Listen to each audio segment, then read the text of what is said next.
Oh, Schminge Moors, you want to do it? Yeah, let's do it. Let's do it.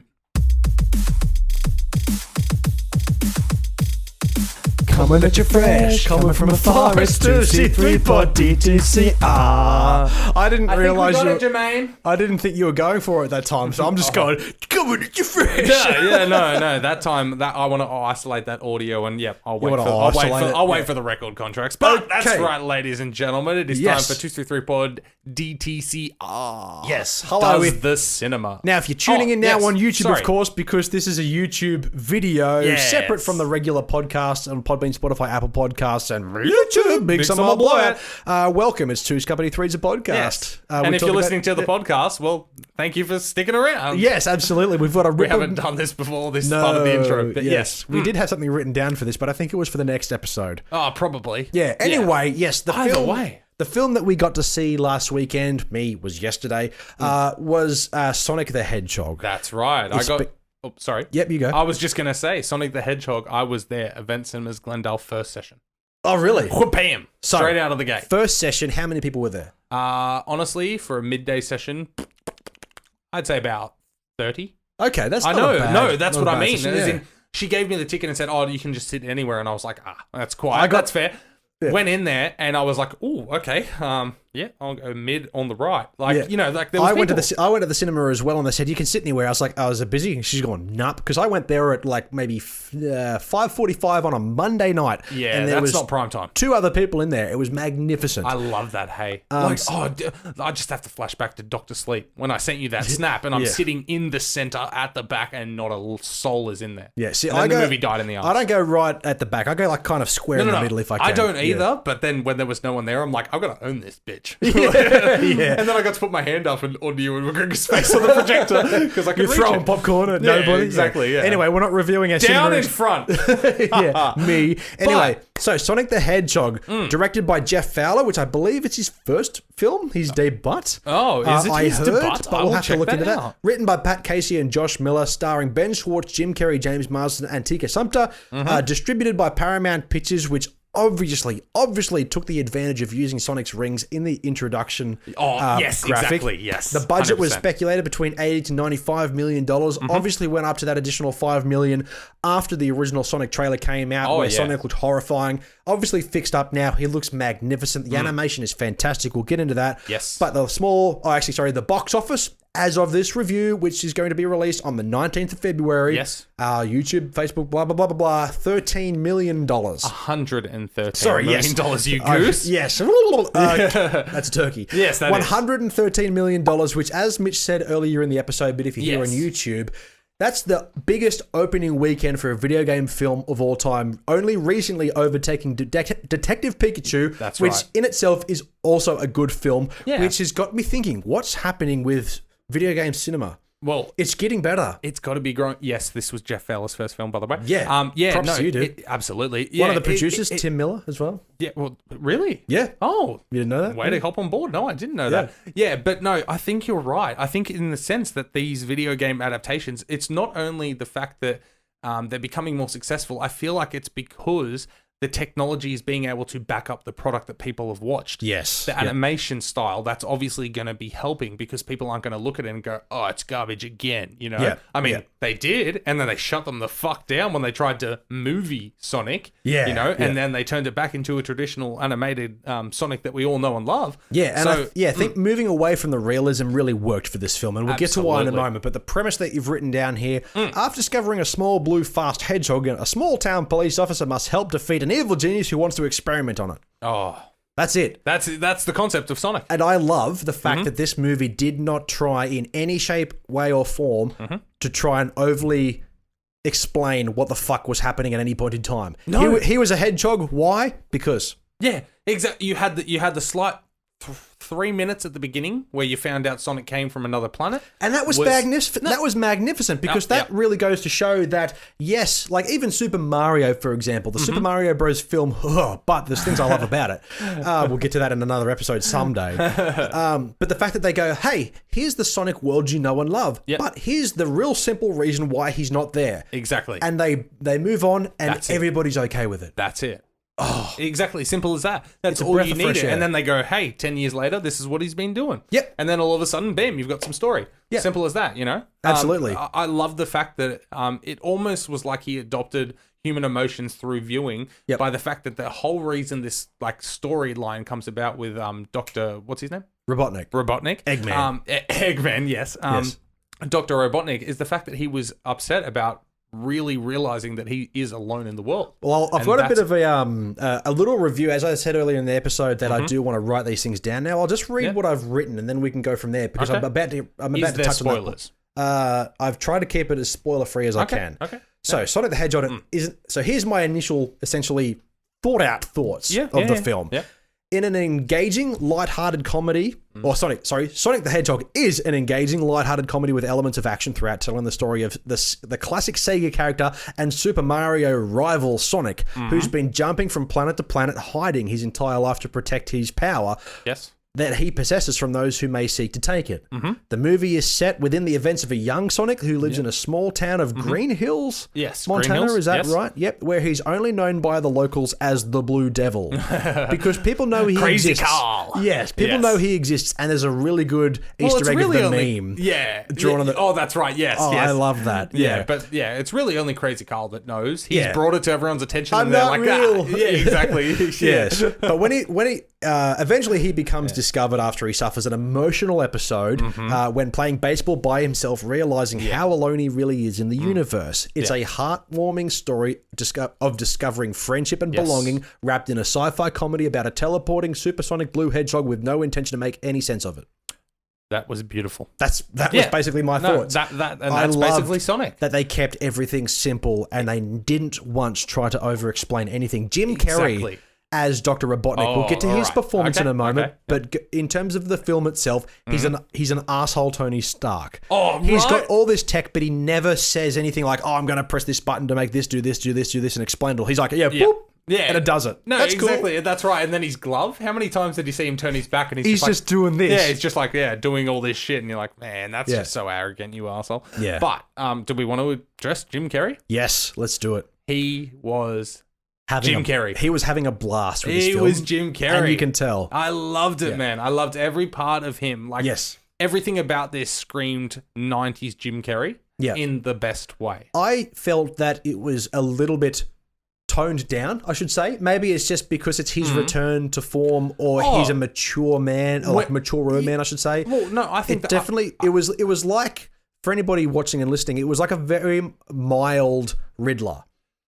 Performance. No, I feel like that warrants the character. That's the character. Because the character, yes, while he is goofy and zany and all these funny things happen, and he does have clever one-liners, at the same time, he is literally the smartest man in the world.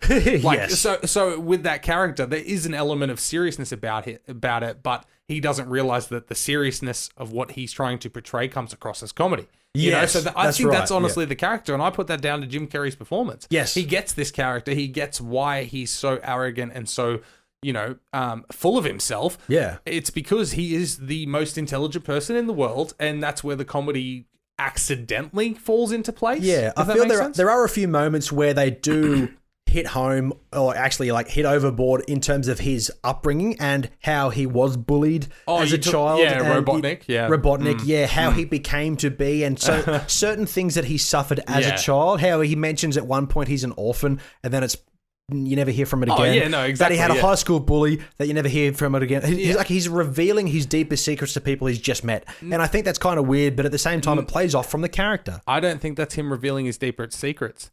Like I said, he's the smartest man in the world. He's saying whatever the fuck he wants without repercussions because they're not going to be able to do anything. Yeah, true. He can bullshit a story. Yeah, and he knows that he'll be able to get away with it. Like, that's all I think it is, honestly. So you think he's trying to earn the sympathy vote when he's saying those things? No, but he's not even saying them in a sympathetic way. He was using the bully as an example of threatening. That is true. So true. Exactly. He was just trying to sound tough. Yeah. Because this dude is a weakling who hides behind machines. Yeah. Simple as that. But let's look at Sonic and like the events that play out throughout the film without spoiling anything. Like Ben Schwartz, I appreciate you. Yes, the voice acting in this is phenomenal, and there wasn't once where I was sitting back thinking, "Oh, that doesn't really suit." I think the voice really suits the character of Sonic. He was a wonderful choice. The riff that they have between him and James Marsden. Obviously, every film like this where where there's one live action person having to interact with an animated character. Sometimes it can look a little wonky. Yeah. But that's the charm of this film. That they do it so well. And not every single event is them running from Dr. Robotnik or fighting. There's moments where they're just hanging out. Yeah. They're hanging out in a bar. A particular moment where there's a bar scene, which is frequently in the trailer, which is really good. I loved that scene, by the way. That was so well done with you get to actually experience what Sonic sees when he's moving so fast. Yes, and I loved that scene. Yeah, that was great. There's a few moments of that, but that one in particular is really good. That one's very intricate, and Jeff Fowler, well done on the way that was directed as well. Very well done. And I do want to say, like, my not to go, here's my most like favorite or memorized moment. But I think the best moments for me is there was a few with Robotnik, but when Sonic is just at his peak, relaxed, because he's cracking jokes. Like in the trailer, for example, there's a moment where he goes to see the big rubber ball band and he comes back with one of those little ball and paddle things. That's hilarious. Yeah. I thought that was going to play on and be really annoying, but it's not. It happens for a second. That's right. And it's like, he's having fun. No, that's you've got to remember that this is a guy who's never had interactions on the planet he's on. Yeah. Simple as outside of Crazy Carl trying to catch him. Yeah. But that even then, that you only see that once. But you've got to remember that he's a teenager.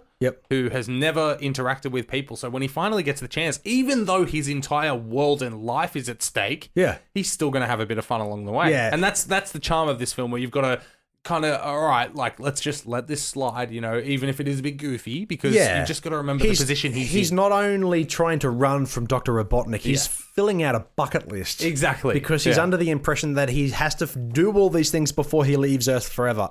Yeah. And how he pursues those things is fantastic. And I will say probably one of my favorite moments of Robotnik is one of the scenes we saw from the trailer. I mean, I loved Jim Carrey's performance, but when he's getting the latte and he says, of course I want a latte. I love the way you make them. And he screams at this guy. Genuine, like that is genuine hilarity as well. Yeah, I really liked it. So overall, Sonic is sorry, I just wanted to say, I reckon another awesome Robotnik moment, very quick. The first time he sees Sonic. It just passes out. I just love that. But for whatever reason, he licks the fur. And then he passes it, goes, do you want some? That was hilarious. The little mannerisms that happen throughout this film are really good. So there's a lot of charming moments. Yeah. So overall, before I give my final verdict, overall, where do you think this film sits? What's your opinion overall? I think this film definitely served its purpose. I think it's definitely lived up to the revamped hype of it being redone. I think in the grand scheme of things, it's a good film. Yes. I don't put it down as it's not a modern masterpiece. Nope. But as a hopeful Jim Carrey return to him being a bit more open to acting how he used to. Yep. And as a video game adaptation, man, and the fact that it, like you said, very simplistic story to sum up the character and how to get to where they were, man. I think this is a really good film. I'll give it a solid 7 out of 10 pretzels. Yeah, cool. Like, I think it's a solid working class film, did its job happily. And one of my biggest measures that I said from last week was I'm going to go and see it by myself. And then if I enjoyed it, I'll take the kids. Yep. I'll take the kids. Yeah, absolutely. Yeah, I'll go and see this again. I rate it, yeah. So it's, as I said, I've got a very small scale in terms of my film ratings now. I don't want to think too far into it in terms of like a scale, essentially. But it's not a great film. It's not up there with the Jokers. It's not captivating. It's not Once Upon a Time in Hollywood. It's a fun, energetic, hilarious, heartwarming film. It's a good time, either as an individual or as a video game fan, a classic video game fan, or someone with children. Yes. This film is good. This is a good, fun romp, and I recommend it to anybody who loves those things. And in terms of like adapting, this is the problem that a lot of video game movies have, especially adapting classic games. Those games had little to no story. Yes. So when they try and cram so much story into movies, that's when they fail. I feel that this is the best, probably the best video game adaptation, because there is story, but it's so plain, so simple. They don't try and over-explain anything. Absolutely. And it works on every single level that they've attempted. But not only that, the beginning, when the Sega image comes across, they do the Marvel where they show 100 different Sega properties from classic games. It gives me hope that they may attempt other cinematic films from that era. And not only that, but that gives you hope as well, because Sonic and Mario, they're all in the same games now. Sonic and Nintendo work together, considering they were rivals. So this gives me hope for the future of video game adaptations of classic games because I like those ones more than the newer ones. Like I haven't seen Tomb Raider. Yeah. I probably won't see Uncharted when and if it ever comes out. I might give it a shot. Obviously, Doom, that's being a classic game. Yes. I'll always be there to support that. Of course you will. But Sonic, I think, was really good. There's definitely sequel potential. Oh, I was going to say the ending as well. I really like that. Yep.